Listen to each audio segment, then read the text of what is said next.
Film की शुरुआत में एक रिसर्च टीम को गुफा में दिखाया जाता है। वे जमीन की सतह से 1000 फीट नीचे थे। ये टीम एक प्राचीन गुफा की खोज करने के बाद बहुत उत्साहित थी। गुफा की खोज कर रहे इस टीम पर चमगादड़ जैसे जानवर हमला कर देते हैं और वे जल्दी ही अपनी जान गंवा बैठ अब वे धरती पर आ चुके थे। एक पहली लड़की एली दिखाई जाती है। उसके आसपास के बच्चे उसे चिढ़ाते थे। वह अपने परिवार से सांकेतिक भाषा के जरिए बात करती थी। एली रात को अपने परिवार के साथ खाना खा रही होती है। वे एक दूसरे से बात कर रहे हैं और खुश हैं। अचानक टीवी पर खबर आती है कि चमगादड़ जैसी अजीब प्रजाति अमेरिका में आ गई है। वे सब कुछ नष्ट कर रहे हैं और इंसानों को मार कर खा रहे हैं। टीवी न्यूज पर सुरक्षा के उपाय बता जा रहे हैं। खुद को घर में बंद करके चुपचाप बैठना जरूरी है ताकि ये प्रजातियां किसी की आवाज न सुन पाए। ये सुनकर वे परेशान हो जाते हैं। एली कहती है कि उनके शहर में पहले से ही बहुत शोर है, इसीलिए उनकी जान बचना मुश्किल है। क्यों नहीं, हमें तो गाँव के शांत इलाके में जाना चाहिए। वे निकलने की तैयारी करते हैं। उनके पड़ोसी गिलेन भी उनके साथ आता है। उसके पास भी एक बंदूक होती है ताकि रास्ते में किसी खतरनाक जीप से अपनी सुरक्षा कर सके। अपनी गाड़ियां निकालकर वे गांव की ओर बढ़ने लगते हैं। रास्ते में एक अजीब इंसान उनकी कार के सामने आ जाता है और उन पर बंदूक तान देता है।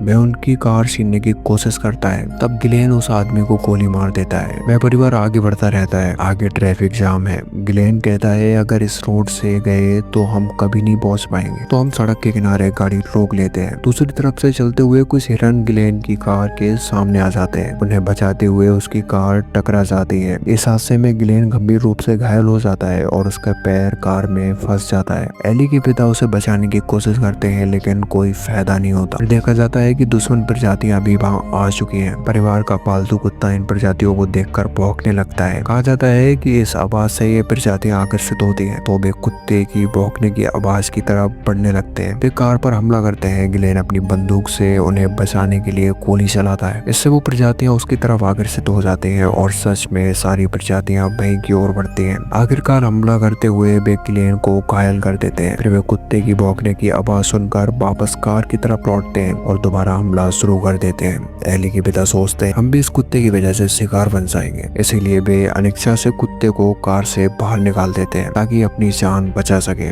यह देखकर एली रोने लगती है लेकिन उनके पास कोई और चारा नहीं था। वे यहाँ खुश हैं क्योंकि उन्हें पहले से ही पता है कि सांकेतिक भाषा के जरिए कैसे बात करनी है और वे कोई शोर शराबा नहीं करने वाले थे। वे यहीं से पैदल आगे बढ़ने लगे। थोड़ी दूरी पर एक घर दिखा। उस घर के चारों ओर ऊंची लोहे की रेलिंग लगी थी। एक औरत घर से बाहर आई। उसने अपनी बंदूक चलाने की कोशिश की ताकि वे यहाँ से चले जाएं। उस शोर शराबे की वजह से दुश्मन प्रजाति ने उस बूढ़ी औरत पर हमला कर दिया और वह महिला भी कुछ ही पल में मारी गई। उस बूढ़ी औरत का घर उसकी मौत के बाद पूरी तरह खाली हो गया और उन सब ने फैसला किया कि वे इस घर में ही रुकेंगे। घर के बाहर एक नाली की पाइपलाइन थी। उससे होकर गुजरते हुए एली के पिता दूसरों से भी कहते हैं कि इसी रास्ते से आ जाओ। लेकिन जब एली और उसका भाई नाली से गुजर रहे होते हैं तो उन्हें एक जहरीला सांप नजर आता है। इस सांप की वजह से वे आगे नहीं बढ़ पाते। दुश्मन जानवरों के एक समूह ने सांप की फुनकार सुनकर उसे मार दिया। जब एली की मां नाली से गुजर रही होती है तो उस दुश्मन जानवरों के समूह ने उनके पैर में काट लिया। एली के पिता को एक आइडिया आता है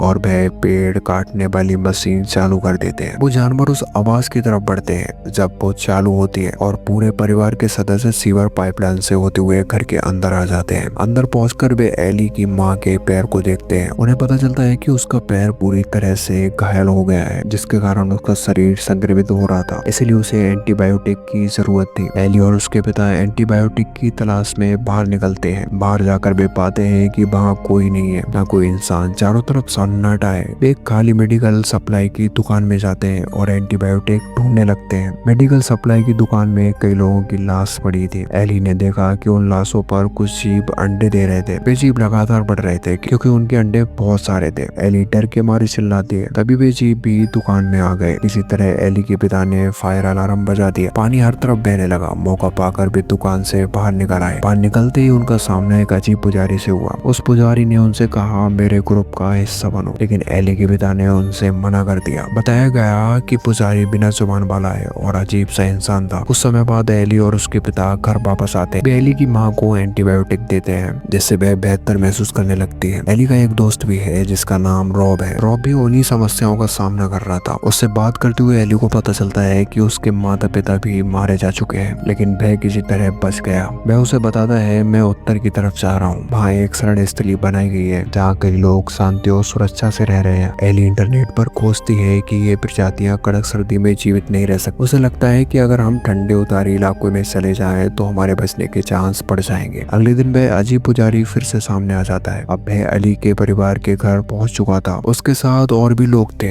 वह फिर से अली के परिवार पर दबाव डालता है कि वे उसके संप्रदाय में शामिल हो जाए। अली के पिता फिर से उस पुजारी को मना कर देते हैं। यहाँ दिखाया गया कि पुजारी की असली दिलचस्पी सिर्फ एली में थी। मतलब वह एली को अपने गुट का हिस्सा बनाना चाहता था, क्योंकि एली के जरिए वह अपना गुट मजबूत कर सकता था। अपना ग्रुप बनाकर वह उसका नेता बनना चाहता था और उन पर राज करना चाहता था। एली का पिता घर से बाहर निकलता है, हाथ में बंदूक लेकर। वह उन्हें धमकी देता है कि चले जाएं। यह देख पादरी और उसका ग्रुप वहाँ से चले जाते हैं। उसी रात घर के बाहर एक छोटी लड़की भी दिखती है जो उनके पास आती है। उसे अकेला पाकर वे उस छोटी लड़की को घर के अंदर बुला लेते हैं। अचानक जब वे उस लड़की से बात कर रहे होते हैं तो कई अलार्म बजने लगते हैं। ये अलार्म एक साथ बज रहे थे और काफी शोर कर रहे थे। यहाँ पता चलता है कि अजीब सी छोटी लड़की उस पादरी ने भेजी है और वह भी उसी ग्रुप की सदस्य है। चेतावनी की आवाज सुनते ही जीप घर पर हमला कर देते हैं। वायर वाले फोन की आवाज बंद करने के लिए एली के पिता उन्हें पानी में डुबो देते हैं। इस बीच पुजारी समूह के लोग जाने ही वाले होते हैं कि वे एली को अपहरण कर लेते हैं। उसी वक्त एली की दादी उनके पीछे चल पड़ती है, उन्हें पकड़कर जोर जोर से चिल्लाने लगती है। तभी ये जीव उनकी आवाज सुनकर उन पर हमला कर देते हैं और शायद एली बच भी जाए। ये जीव वहाँ आते ही उन पर हमला कर देते हैं। अफसोस एली की दादी भी इस हमले की शिकार हो जाती है। दुखी होकर वे इस घर से भाग जाते हैं। फिर वे पुजारी और उसके समूह को देखते हैं। इस लड़ाई में वे उस समूह के कई सदस्यों को मार देते हैं और एली के पिता भी इस पुजारी को बड़ी लड़ाई के बाद मार देते हैं। आगे दिखाया जाता है कि यह परिवार उत्तर की ओर बढ़ रहा है। अंत में एली अपने भाई, पिता और माता के साथ शरण स्थल पहुंचती है। वहाँ और भी लोग थे जो अपनी जान बचाने के लिए वहाँ रहते थे। अंत में एली अपने दोस्त के साथ दिखाया गया। दोनों तीरों का इस्तेमाल करके उन प्रजातियों पर हमला कर रहे थे और उन्हें मार रहे थे।